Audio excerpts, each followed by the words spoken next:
Alright guys, welcome to another video of Full Speed Impulse, and today we're back with the 140 and we're doing some rear brakes on it. And just to talk a little bit about the difference between cheap brake pads and rear brake pads, I'm going to tell you now from experience, it's better off just spending a little extra money and getting those name brand rear brake pads. We tried the cheap ones that you get off eBay and they wore so quick on this bike, it was ridiculous. So we're back again doing rear brakes on this thing, and let's get at it. When we're talking about name brand rear brake pads, we're not talking about anything special, guys. We got the old Tusk rear brake pads here from Motorsports, and we're putting them on here on our 140. You can see that our rear brakes are maxed out.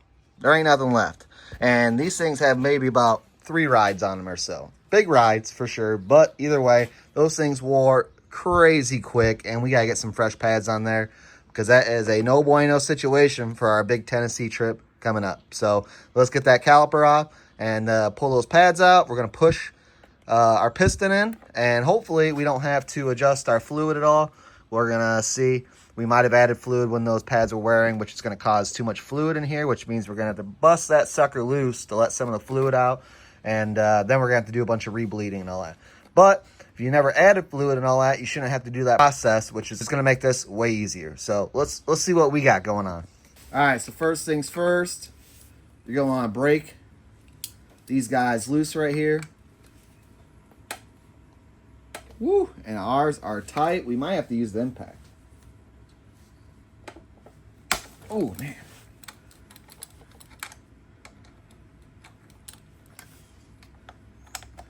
Break both of them loose here. All right.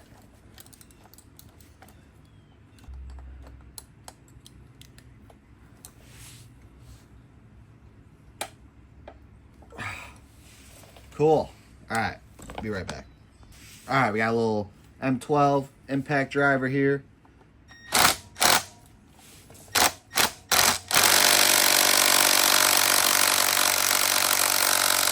Still not full battery.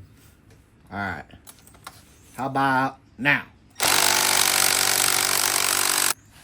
All right, we got our M12, we got our M18, and we got the good stuff. So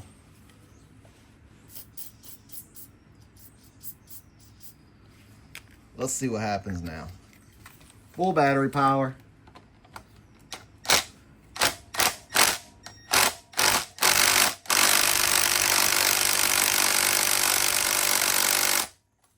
She don't want it. And it's only got a little bit of battery left in it. Holy cow. Woo, that's the difference right there between the old M18 and M12. That's crazy. She don't mess around.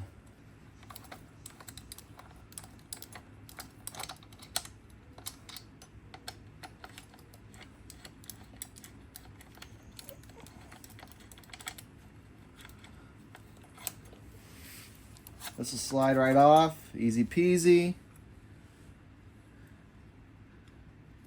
And then guess we haven't been in this one, but we're going to clean those up and put a little brake lube on there. Woo, boy. Those things are beat. All right, so to clean these up right here, all you're going to do is use some light steel wool or use a Brillo pad. And then I'll show you guys the old lube that we use on pins. On this here, we're going to use a cylinder compressor and see if we can get that to push back in. All right, we got our old piston here, compressor, cylinder, jobber guy here. Not a lot of room. So we're gonna go easy and make sure we don't walk that cylinder sideways because you don't want to do that. And just to show you guys what we're watching here, we got our old sight glass right there, and it was about halfway. And we're watching it fill up. If you feel any resistance, she's about full now. We're about right there. So we're gonna keep going, and hopefully we don't feel any resistance.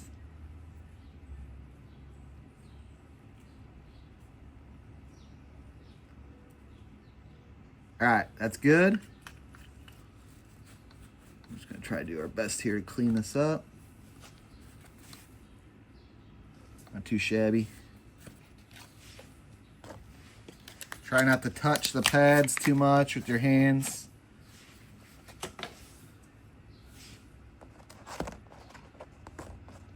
No special way, just put those like that.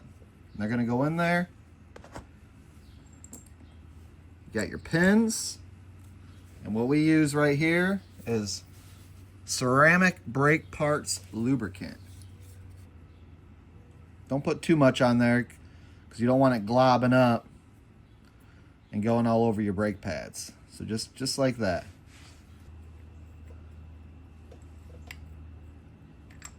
Just like that. We're gonna put the other one in there. And we're just gonna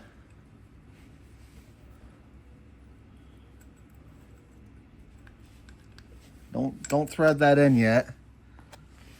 Let's put this one in.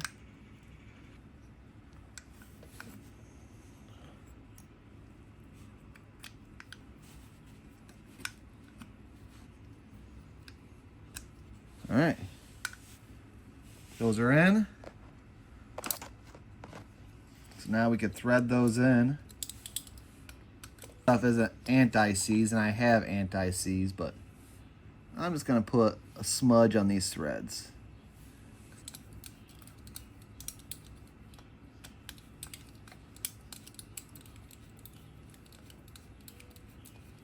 And you can definitely tighten these up. It's not gonna affect anything.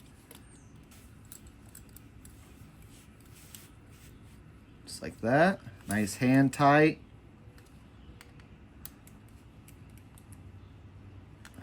And then you could maybe get this with your finger, but sometimes you gotta stick a flathead in there and kind of pry it open. I actually have one right here.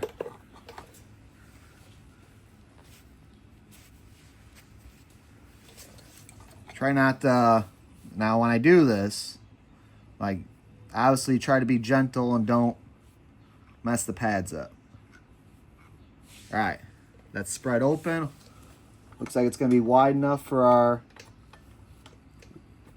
rotor, hopefully. Yep, sliding on.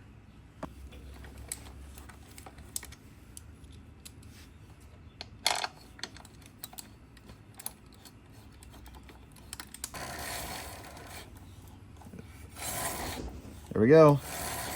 We got brakes. That's what I'm talking about. All right, guys, so there you guys have it. Easy peasy. Took us like 10 minutes with the filming. All right, so I know you guys could do this. And if you guys are thinking about tackling more stuff and you haven't seen it yet, we just did a big bore on this bike too, going it up to a 170 with 26 mil. But if you're not ready for a big bore, we also got videos where we put a cam in this thing with a 22 mil Mikuni, which I swear, if you're not ready for big bore stuff yet, that 22 Mikuni is so much better than stock, and we got some good videos on putting the carb on there, doing some slight modifications, so make sure you check that stuff out. But next thing we gotta do, guys, is we gotta get this 26 mil completely dialed in for this big bore, because we got our Tennessee Windrock trip coming up, and we gotta get ready. So you guys know the deal. Until next time, we'll see you later.